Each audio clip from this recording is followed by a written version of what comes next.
Sir మీరేం sir అంత ఖాళీగా ఉన్నారా? మీకేం పనులు లేవా?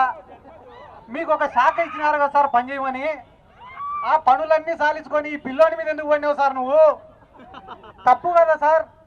నీకు 10 మందికి మేలు చేసేదానికి, ఈ కర్నూలుని అభివృద్ధి చేసేదానికి మంత్రి పదవి ఇస్తే ఆ పిల్లోడి పైన పగ తీర్చుకునేదానికి నీ మంత్రి పదవిని వాడుకుంటాను కదా సార్. తప్పు సార్ అని చెప్పి నేను మీ మీడియా వాళ్ళకి చెప్పిన. చెప్తేనే ఈ టీడీపీ వాళ్ళు ఏం చేసినారు, పొద్దున్నే ఇదే సెంటర్కి వచ్చినారు. ఇదే సెంటర్కి వచ్చి ఎస్వి మోహన్ రెడ్డిని, సిద్ధార్థ రెడ్డిని అరెస్ట్ చేయాలంట. ఒరే మీరు అన్యాయంగా అరెస్ట్ చేస్తారని మేము ధర్నా చేస్తాండేది. మళ్ళా వచ్చి సిద్ధార్థ రెడ్డిని అరెస్ట్ చేయాలంటాడు వాడు. ఒరే ఆ సబ్జెక్ట్లో నేను వేసిన మొక్కలు ఇప్పటికి చెట్లు కూడా ఉంటాయి.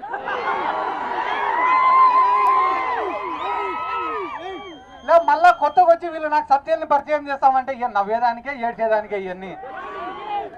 సిగ్గుండాలన్నా వాళ్ళ బతుకులకు కొంచెమన్నా రోషం, మానం, మర్యాదను ఉండాలా.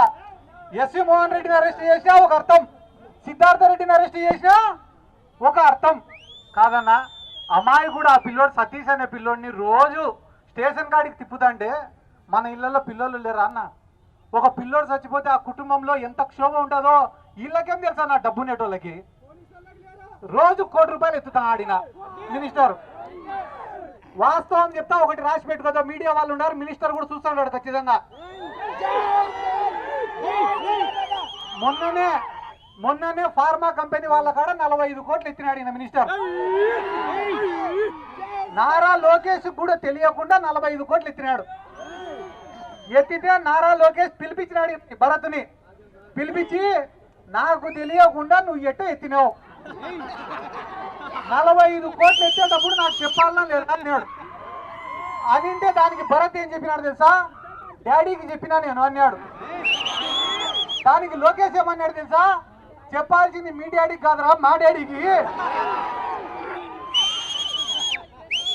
వీళ్ళు ఇంత నీచంగా ఇదే పూడిచెర్ల కాడ సోలార్ పడితే దాని పక్కన 1600 ఎకరాలు కొనుక్కునేదానికి ఈ టీజీ భరత్ సిద్ధం అన్నాడు. మొన్న వాయినా వాళ్ళ పిఏ ఇద్దరు కలిసి పోతారంట కారులో. పోతా అంటే ఈ టీజీ భరత్ చెప్పాడంట వాళ్ళ పిఏకి, ఒరే ఈ ల్యాండ్ భలే ఉందిరా, బుజ్జగించో, బెదిరించో, డబ్బులు ఇచ్చో ఈ ల్యాండ్ తీసేసుకోవాల్సిందే మనము. అంటే సార్ చాలా కష్టం సార్ అని అంట. నేను చెప్తానారా ఎందుకు కష్టము, ఖచ్చితంగా తీసుకోవాల్సిందే ఈ ల్యాండ్ అంటే. అయినా కూడా కష్టమే సార్ అంట. ఎందుకురా అంటే ఆ ల్యాండ్ మందే సార్ అన్నాడు. అంటే యాడ ఎంత భూమి ఎత్తుతా అనేది కూడా వీళ్ళకి తెలియదు. డబ్బులు ఎక్కువైపోయి పేదవాడు అనేవాడు కళ్ళకు కనపడకుండా వీళ్ళకు తయారైనాడు. ఏమో అంటున్నాడు ఎవడో సిద్ధార్థ రెడ్డి, నోరు అదుపులో పెట్టుకోంట అన్నా. నేను తండ్రి పేరు చెప్పుకొని రాజకీయాల్లోకి వచ్చినాను కాదు, తండ్రి సంపాదించి అక్రమాస్తులను అడ్డం పెట్టుకొని రాజకీయాల్లోకి వచ్చినోని కాదు, ఎలక్షన్ల ముందర 20 కోట్ల 30 కోట్ల సంచులు ఎత్తుకొని రాజకీయాల్లోకి వచ్చినోని కాదు. గెలిచినా ఓడిపోయినా, పడినా లేచినా, బతికినా సచ్చినా ఒకటే నాయకుడే, ఒకటే చెందాలి. వైఎస్ఆర్ కాంగ్రెస్ పార్టీ జెండా, మన నాయకుడు వైఎస్ జగన్మోహన్ రెడ్డి. ఏంటి అసలు ఏమి అంత రెచ్చిపోతున్నారు ఒక్కొక్కరు? ఇప్పుడు వరకు కనిపించని నాయకులు కూడా వచ్చి ఏందేందో మాట్లాడుతున్నారు అని అడిగితే, అసలు ఎస్వి మోహన్ రెడ్డి గారు చాలా సీనియర్ వ్యక్తి, ఆయనకు ఎంతో అనుభవం ఉన్న వ్యక్తి. స్క్రాప్ వాళ్ళను వేసుకొచ్చి పక్కన ఆయన మాట్లాడుతూ ఉంటే, ఆ స్క్రాప్తో మళ్ళా మాట్లాడిస్తుంటే, మరి నేను ఒకటే ప్రశ్న, దీని గురించి ఫైట్ చేస్తున్నారు మీరు? ఒకడు అంటాడు వైసీపీ నాయకుడు. ఇంకొక విషయం, నిన్న ఏదైతే ధర్నా చేశారో ఒక 200 మంది ఉండొచ్చాడ. ఆ 200 మందివి చిట్టా తీస్తే ప్రతి ఒక్కరి పేర్లు, అక్కడ ఎవరున్నారు ఏంటి అనేది ప్రతి ఒక్కరి పేరు, వారి చిట్టా, వారి చరిత్ర అన్ని లిస్ట్ వచ్చాయి. దాంట్లో సగం మంది గంజాయి బ్యాచ్, ఇంకొంతమంది కిడ్నాప్ చేసేవాళ్ళు, ఇంకొంతమంది అటెంప్ట్ మర్డర్లు ఉన్న వాళ్ళు, ఇలాంటి బ్యాచ్ని వేసుకొని ధర్నా చేస్తారు. అది ఏంటంటే పేరెత్తితే చాలు ఓ అని అరుస్తారు. అది ఎవరు పేరెత్తినా అరుస్తారు. మా పార్టీ వాళ్ళ పేర్లు ఎత్తినా అరుస్తారు, వాళ్ళ పార్టీ పేరెత్తినా అరుస్తారు. అంటే ఏమన్నా పేడు ఎన్నిసార్లు ఓ అని అరుస్తే ఏమన్నా డబ్బులు ఇస్తారో నాకైతే తెలీదు. అక్కడ ఉన్న వాళ్ళు 50% ఎవరెవరు నా పైన సోషల్ మీడియాలో ఒక పోస్ట్ పెడితే గలీజ కామెంట్స్ పెట్టేవాళ్ళు ఎవరో నాకు తెలుసు. నిన్న చాలా గొప్పగా బాలు అని ఒక మనిషి పేరెత్తి అన్యాయం చేస్తున్నారు తెలుగుదేశం పార్టీ వాళ్ళు అని అంటున్నారు. అసలు ఎవరు ఇతగాడు ఎవడు, ఆయన చరిత్ర ఏంటి? ఈరోజు ఎఫ్ఐఆర్లు, ఆయన పైన నమోదైన కేసులు, ఎఫ్ఐఆర్లు, ఇల్లీగల్ లిక్కర్ అయితేనేమి, ఆడవాళ్ళ విషయంలో అయితేనేమి ఎఫ్ఐఆర్లు. నాకు తెలిసిన విషయము, వాడి షర్ట్ ఇప్పి చూస్తే అంట మొత్తము 30-40 కార్ట్లు ఉంటాయంట. ఓ 10 మంది అమ్మాయిల పేర్లు ఉంటాయంట.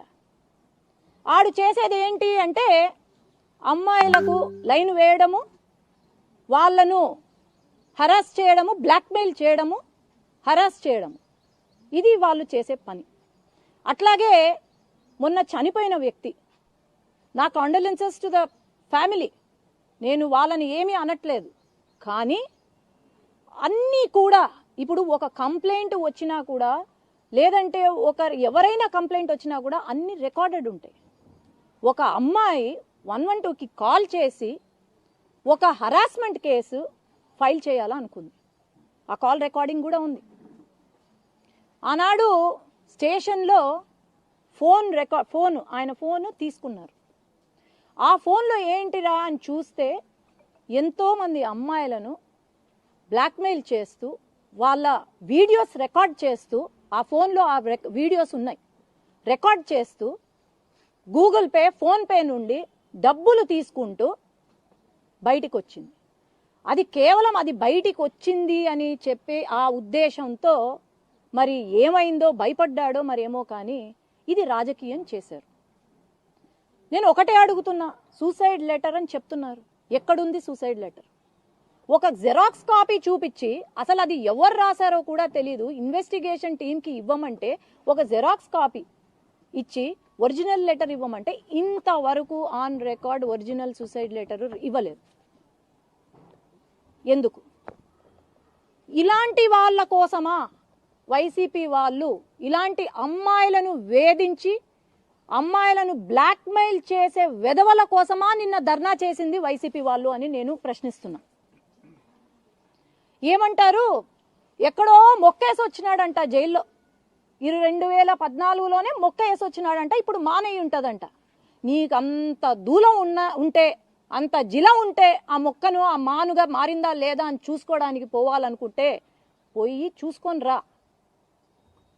నీకు ఎవరైనా డిగ్రీలు చెప్తారు, అరే నేను ఎంబీబీఎస్ చేసిన, ఎండీ చేసిన, లేకపోతే ఇంజనీర్ చేసినానని.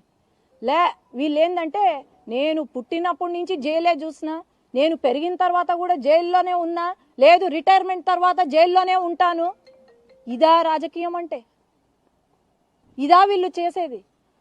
ఒక మినిస్టర్ గారిని నింద వేసే ముందు 40 కోట్లు 20 కోట్లు కబ్జా చేసినారు అని నింద వేసే ముందు ప్రూఫ్స్ చూపి, ప్రూఫ్స్తో పాటు మాట్లాడితే నీ పైన నమ్మకం ఉంటుంది ప్రజలకు.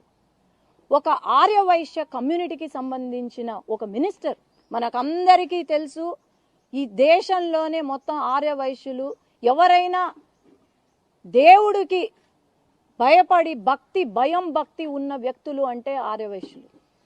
వాళ్ళు ఎప్పుడూ కూడా ఇటువంటి పని చేయరు. అది అంటాడు బిజినెస్లు ఉన్నాయి, వాళ్ళకి ఇన్ని కోట్ల డబ్బులు ఉన్నాయి.